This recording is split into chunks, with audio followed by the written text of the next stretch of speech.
સુરત ભાજપ દ્વારા પત્રકાર પરિષદનું આયોજન કરાતું, જેમાં નાણામંત્રી કનુ દેસાઈના અધ્યક્ષ સ્થાને પ્રધાનમંત્રી નરેન્દ્ર મોદીના 12 વર્ષના વિકાસ યાત્રાની રૂપરેખા રજૂ કરવામાં આવી હતી. ગુજરાતના નાણામંત્રી કનુ દેસાઈએ પત્રકાર પરિષદમાં જણાવ્યું હતું કે છેલ્લા 12 વર્ષમાં દેશમાં લોક કલ્યાણ અને સર્વસમાવેશી વિકાસને મુખ્ય પ્રાથમિકતા આપવામાં આવી છે. ગરીબ કલ્યાણકારી યોજનાઓના માધ્યમથી કરોડો લોકોને સીધો લાભ મળ્યો છે. જનધન યોજના હેઠળ 58 કરોડથી વધુ બેંક ખાતા ખોલવામાં આવ્યા છે, જ્યારે 32 કરોડથી વધુ મહિલાઓના ખાતા શરૂ કરવામાં આવ્યા છે, જે મહિલાઓના આર્થિક સશક્તિકરણમાં મહત્વપૂર્ણ પગલું સાબિત થયું છે. દેશના નાગરિકોને સુરક્ષા કવચ આપવા માટે પ્રધાનમંત્રી સુરક્ષા વીમા યોજના હેઠળ 58 કરોડથી વધુ લોકોને આવરી લેવાયા છે.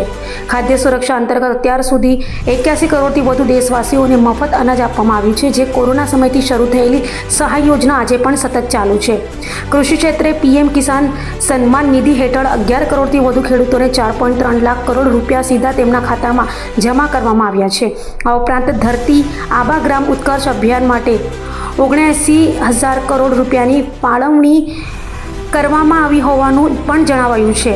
નાણામંત્રીએ વધુમાં કહ્યું કે આ તમામ યોજનાઓનો હેતુ ગરીબથી લઈને મધ્યમ વર્ગ સુધીના દરેક નાગરિકને વિકાસની મુખ્ય ધારામાં જોડવાનો રહ્યો છે. અંતમાં પ્રધાનમંત્રી નરેન્દ્ર મોદીના નેતૃત્વ હેઠળ થયેલા વિકાસકારોને વિકાસ યાત્રા તરીકે રજૂ કરવામાં આવ્યા હતા.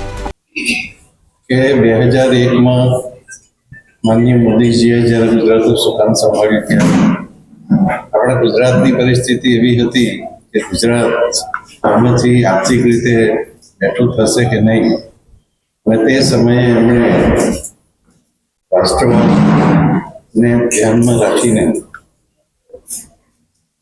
તે સમયે જાતિવાદ, પ્રાંતવાદ, ભાષાવાદમાં દેશમાં અનેક વિવાદો સર્જાયેલા હતા. ત્યારે એમણે ગુજરાતની રાજનીતિને એક વિકાસની રાજનીતિનો એક નવો રાહ ચીંધ્યો, અને એ વિકાસની રાજનીતિ આગળ વધીને સમગ્ર ભારત દેશ માટે એક મોડેલ બની હતી. અને સમગ્ર દેશે 2014માં જ્યારે ગુજરાત મોડેલને સ્વીકારીને માનનીય મોદીજીને દેશના વડાપ્રધાન તરીકે સર્વોચ્ચ પદે આખા ભારતના ઇતિહાસમાં સૌપ્રથમ બનાવ્યો હતો કે ઇલેક્શન પહેલા વડાપ્રધાન પદના ઉમેદવારની જાહેરાત કરી. અને જ્યારે લોકોએ પ્રચંડ બહુમતીથી ભારતીય જનતા પાર્ટી અને એનડીએ સરકારને સમર્થન આપીને જે સરકાર બનાવી, ત્યારે માનનીય મોદીજીએ ગુજરાતના વિકાસ માટે જે કંઈ પણ આયોજનો અને આયામો કર્યા હતા, માનો કે સૌ પ્રથમવાર ગુજરાતનું સુકાન સંભાળ્યું ત્યારે લોકોએ એમણે કીધું કે અમે તમને સાંજે અડધો કલાક માટે વીજળી આપો. સાંજે વાળું કરતી વખતે અમને વીજળી મળતી નથી.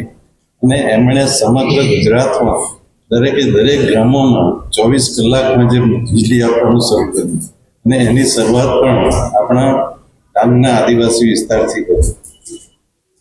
આપણે જોઈએ તો ક્લાઇમેટ ચેન્જ જે અત્યારે આપણે અનુભવી રહ્યા છીએ, ક્લાઇમેટ ચેન્જનું સૌપ્રથમ ડિપાર્ટમેન્ટ જો ગુજરાત શરૂ કર્યું હોય આખા ભારતમાં, તો મોદીજીએ ગુજરાતમાં શરૂ કર્યું.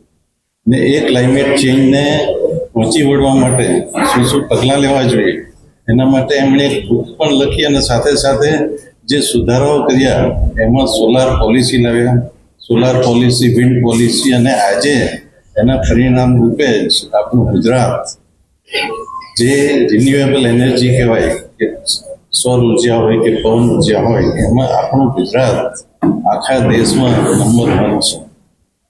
આપણે જોઈએ તો તે સમયે આદિવાસી વિસ્તાર એ સાગર ખેડૂતો માટે પણ એમણે વનબંધુ કલ્યાણ યોજના બનાવી, સાગર ખેડૂત યોજના બનાવી.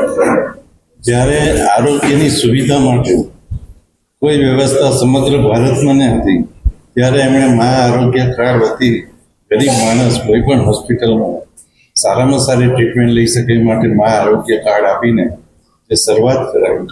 આ બધા જે આયામો ગુજરાતમાં શરૂ થયા એ 2014 પછી એમણે આપણા દેશમાં અમલ ચોક્કસ રીતે કરી એમ કહી શકાય. સૌ પ્રથમ તો એમણે 2014માં કીધું કે મારે સ્વચ્છ ભારત ગાંધીજીને ભેટ આપવું છે. મહાત્મા ગાંધીજી સ્વચ્છતાના આગ્રહી હતા, અને એમણે ટોયલેટની વ્યવસ્થા સંભળાય. ક્લિયર નથી આવતું.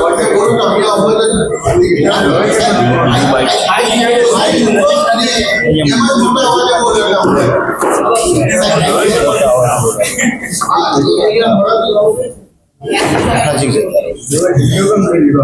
એવું નહીં પણ મને અંદાજ હતો સવાલ પૂછીશ ને.